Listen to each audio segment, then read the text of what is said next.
the silence of the deep sea is suddenly broken by a stir, and from within that mysterious commotion emerges a face from the water, an immortal warrior named Quinn. But the question is, how did Quinn end up there, and where did Quinn's story begin? The answer to this mystery lies hidden in the first part of this story, which we have already explained. If you missed that part, please go and check it out, because that is where the true beginning of this entire saga unfolds. Now, the person who brought Quinn out was no ordinary human. He himself was an immortal warrior. Who is this new warrior? We will find out as the story progresses. As the story moves forward, the scene now shifts towards those immortal warriors who are the real heroes of this mission. First is Niall, the newest member of the team. Then comes Andy, the warrior who is the oldest and most experienced leader of the group. They are joined by other companions like Booker, Joe, and Nikki, with Copley as their contact. This time, they all embark on a dangerous operation. Their target is an extremely powerful, wealthy weapons dealer who is about to execute a mysterious deal.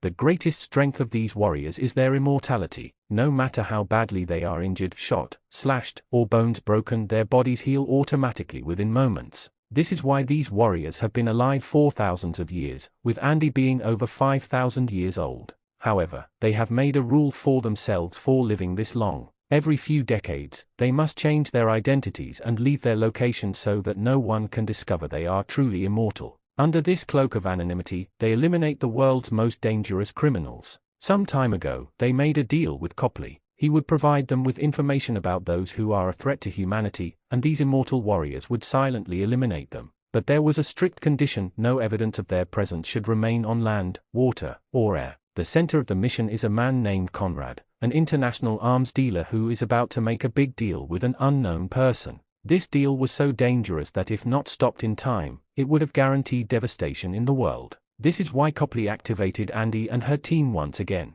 When the mission begins, the whole team swings into action. To attack, Joe and Nikki enter in separate cars to distract the enemies. But a difficult turn arises during this. Nikki gets shot in the leg. The injury is so deep that his leg is almost severed, but this is their strength. Within seconds, the leg reattaches as if nothing happened. Meanwhile, Andy and Copley enter the castle, wreaking havoc, taking down enemy after enemy. But then, the story takes a dramatic turn. Andy feels that her powers are no longer working. Her wounds are not healing automatically anymore. This is the fear hidden in every immortal warrior's heart, the moment when their immortality silently ends, and the next death proves to be the last. Despite this, their team does not falter. They keep fighting and ultimately kill Conrad. Niall, who recently joined this group, was on her first major mission, but she proved she was second to none, fighting with complete bravery and intelligence. Their team has a strange tradition. After every mission, they pick up something from that place as a memento. This time, Niall also chose a special thing for herself, a weapon that would now be her companion, just like the other warriors have their own weapons. After the mission is complete, the whole team is having dinner in a quiet and beautiful area of Croatia. Copley's job is to ensure that no evidence of the destruction they caused reaches the outside world, no news channel shows it, and no local people find out. Just then, Copley receives very important information. The face of the unknown woman Conrad was supposed to deal with was recorded on a CCTV footage. And as soon as the picture appears, Niall's eyes widen in shock because this woman is the same one she has seen many times in her dreams. Andy is startled hearing this. She asks, "What did you see?" Niall replies, "An old library, quite dusty and silent." This woman enters. A man is already present there. She silently stabs him with a knife, picks up some books, and leaves. But I don't know what happened after that. Now the story takes a new path. Copley puts his entire team on the search for this unknown woman. The story takes another turn when Booker has to face his punishment. Since he is also immortal, he couldn't be killed, so the team decided to exile him from the team for 100 years. This punishment was more mental than physical, the loneliness, being away from the friends with whom he had fought for centuries. When Booker arrives alone at his home, he is confronted by Quinn, the same warrior Andy had met first when their immortal journey began. Andy is often considered the oldest immortal warrior, but Quinn says their knowledge is incomplete. According to her, while Andy and she herself are old, there were 2 more immortal warriors on Earth before them, whom the team probably didn't know about. Quinn offers Booker a proposal: "If you want, you can come with us. We are going to do something big." Meanwhile, the scene cuts to the other immortal warriors who, after the fatigue of their last mission, decide to spend some peaceful moments. Everyone decides to spend some time alone in different parts of the world to get some relief from their hectic lives. This time, something different happens. Joe, who never says goodbye to Nikki, suddenly leaves without saying anything. Nikki becomes suspicious of him, so she takes Niall and follows Joe. A little while later, the two of them arrive directly in the streets of Paris, France, where they realize that Joe had been in secret contact with Booker for the past several months. The scene shifts back to Booker, who is now sitting with Quinn. Quinn tells him that the oldest immortal soul is named Draskiza. She has changed her identity every era, and in this century, she has started calling herself Discord, the same Discord who found Quinn, freed her from the water cage, and is now starting a big mission. Quinn's taunt was sharp: "Your companions forgot you, but Discord found me. Now I am with her. It's your choice. You can come with us if you want." Booker pauses and replies, "I have already betrayed my team once, and I don't have the courage to do it again. Even if I'm not with them, I will never go against them now." Quinn gives him a final warning: "This is your last chance. Think about it, Booker." On the other hand, Joe and Nikki are left thinking, what is Booker doing? They feel that Andy should be informed about this. But at this time, Andy and Copley are in Tokyo. They have gone to meet a very special person named Chio. Chio is no ordinary man. He is the guardian of a secret and ancient library. This place has been hidden for years, and it contains every piece of information ever gathered about immortal warriors in the world. Chio has spent almost 2,500 years of his life on this task. He has collected all the books, written articles, clues from the dark web to religious texts, and stored them in a secure place. He knows what these immortal warriors have done in every century, how they saved civilizations, which religions they supported, and in which invisible wars they participated. Andy is afraid that their existence might be in danger. She tells Chio that Niall recently saw a person who is immortal like them, but no one on the team knows her. Chio replies without hesitation, that is none other than Draskiza, the one who now calls herself Discord. Copley immediately says, "What a strange name," and at that moment, there is a slight pause before the story moves forward, and all the warriors decide to meet again. This time the location is Australia. Here, the team engages in a serious discussion. Why is Quinn working for Discord? What is their real motive? Booker steps forward and tells everyone that Quinn has sent a message. She wants to meet Andy alone. This is highly emotional for Andy. She has been Quinn's oldest companion, but for the past 500 years, she couldn't save her when Quinn was thrown into the ocean. Now Andy is going to meet that same Quinn alone, perhaps for some answers, or perhaps to reopen some old wounds. Just as Andy is about to leave for her next journey, Niall stops her. She says clearly, "You don't have that immortal power anymore, Andy. That's why I won't let you go alone. Wherever you go, I will accompany you." And with this promise, both immortal warriors set out on a new, dangerous, but necessary journey. The journey was as much external as it was internal. Old memories start surfacing repeatedly in Andy's mind: the times when she used to fight with Quinn, different wars, countless civilizations, and scenes of immense devastation. In a specific vision, Andy sees how people were burned alive and Jesus was crucified. That pain, that fear, everything comes alive before her eyes again. Emerging from the flood of memories, Andy sinks into thought. What will I even say to Quinn? She had promised but couldn't find Quinn for 500 years. Now we see Andy and Quinn standing face to face. For a moment, it feels as if time has stopped. Old pictures float in Andy's eyes. Andy had come to apologize, but Quinn had accumulated that pain and anger within her. Without any warning, Quinn attacks her. A tremendous fight breaks out between the two. Swords clash, emotions erupt, and the relationship that was once unbreakable is now on the verge of breaking. Here, Niall, who moves forward to save Andy, suddenly sees Discord, who was watching everything from afar. Discord runs away, and Niall chases her. The chase leads them to an old church. There, Discord stops and says without any hesitation, "You didn't come here to fight me, and I don't want to fight you either, because you and we are both special." She again shows Niall her hand, which has a mysterious mark.